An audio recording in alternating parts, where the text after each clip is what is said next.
तो एक बार फिर से स्वागत है आपका मेरे यूट्यूब चैनल पे। और इस बार हम बात करेंगे सीटीसी मोड के बारे में। तो इससे पहले के वीडियो में हमने बात की थी सीटीसी टोगल मोड के बारे में, यानी हम बिना आईएसआर के अपने पिन को टोगल कर सकते हैं। बट इसमें हम सीटीसी मोड यानी clear timer on compare match, इसमें हम पर्टिकुलर आईएसआर चलाएंगे सीटीसी के लिए। उस जैसे कि हम जानते हैं कि हमारे पास मुख्य 3 प्रकार के टाइमर है, टाइमर 0, टाइमर 1 और टाइमर 2। और टाइमर 0 टू 8 बिट का है और टाइमर 1 हमारा 16 बिट का है। तो यहाँ पे हम टाइमर 1 का यूज़ करने वाले हैं। हमने इससे पहले के वीडियो में सारी चीज़ें जान रखी कि कैसे प्री स्केलर काम करता है, हमारा क्रिस्टल किस प्रकार से काम करता है, यानी हमारे टाइमर का रेफरेंस हमें क्रिस्टल से कैसे मिलता है। तो बात करते हैं प्री स्केलर के बारे में। प्री स्केलर का हम यूज़ क्यों करते हैं, तो जैसे कि हम हम अपना टाइमर का रेफरेंस एज ए क्रिस्टल ले रहे हैं, ठीक है, क्योंकि हमें 16 मेगाहर्ट्ज़ का हमारा क्रिस्टल है जो कि 1 सेकेंड में 16 मेगा साइकिल कंप्लीट करता है। तो ये हमारा टाइमर का रेफरेंस होगा। बट अभी चूँकि हम 16 मेगाहर्ट्ज़ का ही रेफरेंस ना लेके हम उसमें क्या करते हैं, प्री स्केलर सेट कर देते हैं ताकि हम उसकी फ्रीक्वेंसी को घटा सकें और हमारे टाइमर का रेफरेंस ले सके। तो वो कैसे करते हैं, तो यहाँ पे हम CS12, CS11 और CS10 की बीटों को सेट करते हैं और अपने प्री स्केलर को सेट करते हैं। जहाँ से कि हम जब भी प्री स्केलर सेट करते हैं तो हम जो भी प्री स्केलर की वैल्यू सेट करें, जैसे कि 864 या 255, 256 या 1024, तो वो जो भी वैल्यू है वो क्रिस्टल के डिवाइड में चला जाता है, यानी क्रिस्टल की वैल्यू के डिवाइड में चला जाता है। तो जैसे हमारा 16 मेगाहर्ट्ज़, जैसे हमने 256 प्री स्केलर सेट किया, तो हमारा क्रिस्टल की फ्रीक्वेंसी 16 मेगाहर्ट्ज़ डिवाइड बाय 256 हो जाएगा। तो अब जो निकल के आएगा वो हमारे एक्चुअल यानी वो हमारे क्रिस्टल की फ्रीक्वेंसी फॉर टाइमर के लिए चेंज हो जाएगी, ठीक है। और जैसे कि हम जानते हैं कि टाइमर 1 की बात कर रहे हैं, तो जब भी हम टाइमर 1 को यूज़ करते हैं तो हम जानते हैं कि TCNT1 नाम का जो भी हम टाइमर काउंटर रजिस्टर है उसकी वैल्यू 0 से स्टार्ट होकर 65535 तक जाती है। अगर आपने ओवरफ्लो का वीडियो देखा है या इससे पहले के सारे वीडियो देख लिए तो आप अच्छे से जान पाओगे। तो होता क्या है कि जब भी हम टाइमर 1 को एक्टिवेट करते हैं और TCNT1 की वैल्यू 0 से स्टार्ट होकर 65535 तक जाती है, ये इसकी मैक्सिमम वैल्यू है क्योंकि हम 16 बीट का यूज़ कर रहे हैं, ठीक है। तो ये याद रखना है कि जब अभी हम 16 बीट का यूज़ करें तब ये 65535 तक जाएगी, और जब हम 8 बीट का यूज़ करें यानी टाइमर 1 और टाइमर 2 की जब भी यूज़ कर रहे हैं, सॉरी टाइमर 0 और टाइमर 2 का यूज़ कर रहे हैं, तब ये 255 तक जाने वाली है, ठीक है। तो ये अब 65535 तक जाती है। अब बात करें सीटीसी मोड की, तो इसमें क्या होता है कि आप इसकी वैल्यू को सेट कर सकते हो, यानी जो मैक्सिमम टॉप वैल्यू है, जो मैक्स वैल्यू है, उसको आप घटा के अपने अपने अनुसार के भाई मुझे कितना ही टाइमर की रिक्वायरमेंट है उस हिसाब से इसकी वैल्यू को आप घटा सकते हो। तो वो वैल्यू आपको OCR1A रजिस्टर में देना होता है, ठीक है। अब बात करते हैं स्टेप्स के बारे में कि प्रोग्रामिंग स्टेप्स क्या होंगे। तो सबसे पहले हम बात करते हैं set Arduino pin 13 as output, ठीक है। तो यहाँ पे DDR-B रजिस्टर में हम PB5 को एज आउटपुट यूज़ करने वाले हैं। और फिर यहाँ पे हमें क्या करना है, स्टॉप कर देना है, जो भी इंटरप्ट है उसको सारे स्टॉप करेंगे। तो वो कैसे होगा, CLI फंक्शन चला के।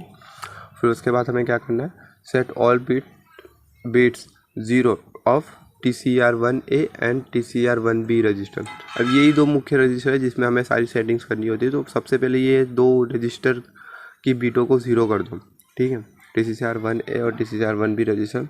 फिर सेट प्री स्केलर कर देना, यानी अभी 256 प्री स्केलर का यूज़ करेंगे और CTC मोड को एक्टिव करना है हमें। तो क्या करना होगा हमें, TCCR1B, अब शुरुआत पे हमने इसको 0 रखा है, अब इसमें 0 होने के बाद हम पर्टिकुलर हमें जिस भी बीट को चाहिए उसको हम 1 कर देंगे, ठीक है।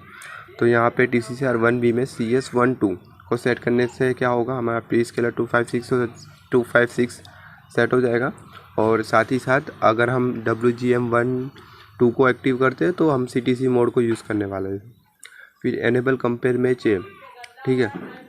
अब हमें कंपेयर मैच यूज़ करना है OCI1A, ठीक है। TIMS के रजिस्टर में हमें OCI1A को एक्टिव हम करते हैं, तो हम बीट को 1 सेट करते हैं, तो हम इसको एनेबल करते हैं कंपेयर मैच के लिए। और साथ ही हमें क्या करना है, अब हमें देना होगा वैल्यू, जो भी हमने बताया था कि भाई टॉप वैल्यू हमारे TCNT की हमारी टॉप वैल्यू 65535 होती है। तो ये ऐसे हम घटा के OCR1 में ये वैल्यू दे देते हैं। अब याद रखना है इसका कैलकुलेशन कैसे करना है। आप चूँकि डेटा शीट में तो पर्टिकुलर आपको फॉर्मूला दिए रखा होगा, बट अपने समझ के लिए हम कुछ इस प्रकार से करेंगे कि भाई तो 256 प्री स्केलर सेट करते हैं तो 16 मेगा डिवाइड बाई 256, तब हमारी वैल्यू निकल के आती है 62,500।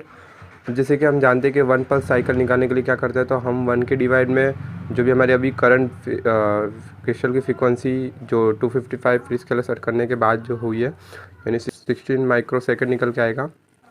और तो 16 माइक्रो सेकेंड हमारे एक साइकिल को लग रहा है, तो अब हमें 500 मिली सेकेंड 500 मिली सेकेंड डिले चाहिए होगा। तो हमें कितने पल्स की ज़रूरत होगी, यानी 16 माइक्रो सेकेंड के कितने पल्स की ज़रूरत होगी, तब जाके हम 500 मिली सेकेंड तक हमारा डिले हमें मिले। तो उसके लिए हम करेंगे 5 लैक्स डिवाइड बाई 16, और तब हमारा निकल के कुछ आएगा, हमारे कितने पल्स निकल के आ रहे हैं, तो 31,250। ठीक है, तो ये हमारे OCR1A की वैल्यू होगी जो कि हमें प्रोग्रामिंग के समय से देना होगा। अब जैसे ही इस चीज़ को याद रखना, नोट रखें हमेशा कि टाइमर 1 जो है 16 बिट का है, यानी OCR1A की वैल्यू हमेशा किससे कम होगी, हमारे 65535 है। तो चेक कर लो कि हाँ भाई ये वैल्यू इससे कम है, हाँ तो फिर कोई दिक्कत नहीं, आप 655। इसलिए हम टाइमर 1 का अधिकतर यूज़ करते हैं क्योंकि इसकी रेंज हमें ज़्यादा मिल जाती है 655। अगर यहाँ अगर बात करें 8 बिट की तो वहाँ पर थोड़ा मुश्किल हो जाएगा क्योंकि वो 255 तक जाएगा। तो इस वजह से हम OCR1A की वैल्यू 31,250 रखते हैं, और इससे हमें 500 मिली सेकेंड का डिले मिलेगा। अगेन वापस आते हैं हमारे स्टेप्स पे, तो यहाँ पे हमने कंपेयर मैच की वैल्यू यानी OCR1A की वैल्यू फाइंड कर ली। अब यहाँ पे हमें क्या करना है, जैसे हमने स्टार्टिंग में क्या किया था, सारे इंटरप्ट को बंद रखा था। अब यहाँ पे हम एक्टिव करेंगे अपने ग्लोबल इंटरप्ट को, यानी ACI फंक्शन चला देंगे तो हमारा ग्लोबल स्टेटस है जिसका 7th नंबर का बीट। ठीक है, हमने स्टार्टिंग के अगर आपने वीडियोस देखे होंगे तो आपको पता होगा कि स्टेटस है जिसका 7th नंबर का बीट एक्टिव होता है। तो वो एक काम हो गया। अब क्या करना है, जब भी आपका फंक्शन, अब जब भी आपका इंटरप्ट इनेबल होगा तब आप ISR चला लो, और पर्टिकुलर जो भी ISR वो लिख देना हमारे ब्रैकेट के अंदर के टाइम 1 कंपेयर एक्ट अंडरस्कोर वेक्ट। ठीक है, ये ब्रैकेट में लिखने के बाद कर दो। अब जब भी जो भी चीज़ आप ISR यानी अपने इंटरप्ट जनरेट होने पे करवाना चाहते हो तो वो चीज़ इसमें लिख देना है। तो यहाँ पे क्या करना है अगर आप चाहो तो TCNT की वैल्यू 0 कर दो, अगर नहीं भी लिखोगे तो भी ये हो चल जाने वाला। ठीक है, तो TCNT की वैल्यू 0 सेट कर दो और टोगल कर दो, यानी PV5 को टोगल कर दो। वो कैसे होगा, तो वो आपको DDRB हम यूज़ कर रहे हैं फॉर सेट PV5, तो पोर्ट B को आपको PV5 की बीट जो है वो टोगल कर देनी है। ठीक है, वो हम प्रोग्रामिंग में देखेंगे। अब यहाँ पे आते हैं हमारे Arduino IDE पे। जैसे कि मैं अधिकतर Arduino IDE ही यूज़ कर रहा हूँ फॉर रजिस्टर लेवल प्रोग्रामिंग में। अगर आप चाहो तो आप 8 स्टूडियो या केल किस आपके अनुसार आपको जो भी पसंद हो आप यूज़ कर सकते हो। बट फिलहाल मैं Arduino IDE यूज़ कर रहा हूँ क्योंकि कभी मैं Arduino की प्रोग्रामिंग भी करता हूँ, कभी रजिस्टर लेवल, तो पर्टिकुलर एक सॉफ्टवेयर में मेरे दोनों काम हो जा रहे हैं। पर मैं आपको रिकमेंड करूँगा कि भाई आपको जैसा सूटेबल हो, कि भाई आपको जो भी सॉफ्टवेयर अच्छे से आता हो आप उसका भी यूज़ कर सकते हो। पहले सबसे पहले हम इंट मेन लिखेंगे, राउंड ब्रैकेट ओपन और क्लोज और कर्ली ब्रैकेट स्टार्ट, DDRB और equal 1 left shift operator PV5 और CLI फंक्शन चला देंगे ताकि हम स्टॉप कर सकें हमारे सारे इंटरप्ट को। फिर सेकंड हमारा क्या करना है, हमें TCCR1A और TCCR1B को सेट कर देना है 0, तो TCCR1A equal 0, TCCR1B equal 0।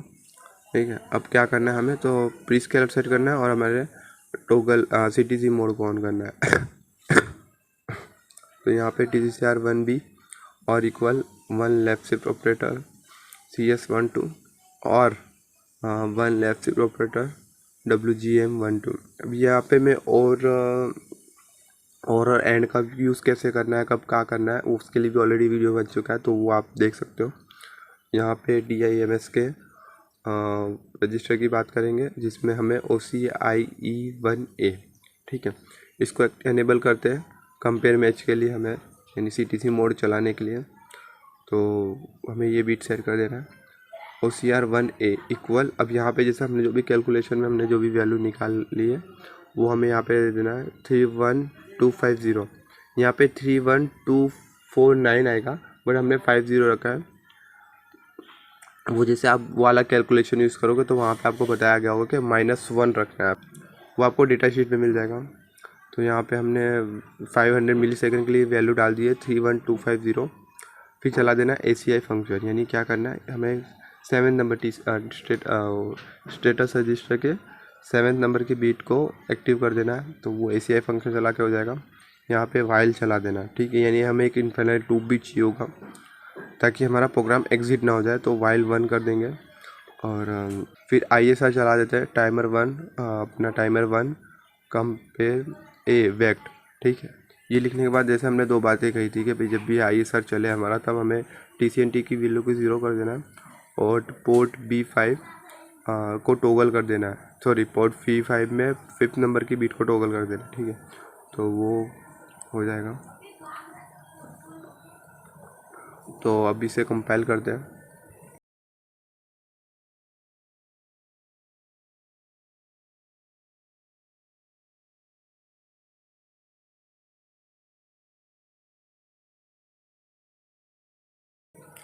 And upload करते हैं।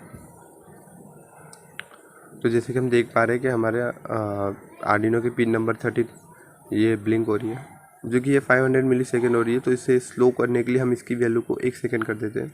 तो यहाँ पे जो हम OCR1A की वैल्यू 31250 रख उसे हम डबल कर देते हैं। तो क्या होगा, 500 मिली सेकेंड की जगह वो 1 सेकेंड होगा, ठीक है। तो यहाँ पे OCR1A की वैल्यू क्या होगी 62,500, ठीक है, 62,500 हो जाएगी। तो जिसे इसे हम कंपाइल करते हैं एंड अपलोड करते हैं और ये हमारा 1 सेकंड के डिले के साथ, यानी इसे हम इजीली काउंट भी कर सकते हैं क्योंकि हमें 1 सेकंड का डिले इजीली हम आराम से देख सकते हैं कि भाई हमारे टाइमर के साथ ये मैच हो रहा है। ओके, तो इस वीडियो में इतना ही, अब तक के लिए इतना ही, मिलते हैं नेक्स्ट वीडियो में, तब तक के लिए बाय बाय।